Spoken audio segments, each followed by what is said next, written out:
Niki lho Pak, deloki Pak, muatan 44 ton. Posisi mobil iki kondisi jalannya ngono kae Pak. Nah, kayak kondisi jalannya kayak ke arah Pekanbaru. Rat iki ke arah Lampung Pak. Iki nek versine wong-wong sing kene mau karo koncone dhewe.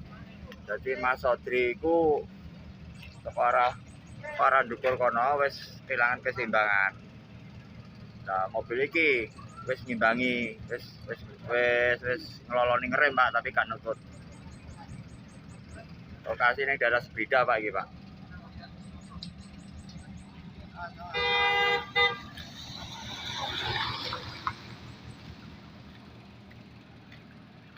Ini muatan 44 ton Pak iki Pak. Rong axle iki. Muatan 44 ton iki.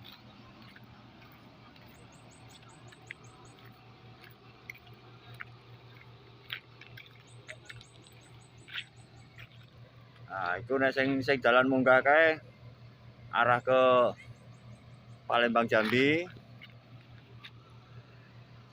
Nah, kae sing arah ke Pekanbaru, Pak.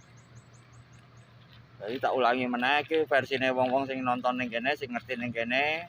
Mas Sodri iku kon dhuwur kono wis kaya kehilangan keseimbangan. Wis buang kanan sithik, mobil wis oleng. Nah, sing mobil termo kae wis berusaha ngerem, pas tekan gone. Mobilnya Mas Sodri glempang iki.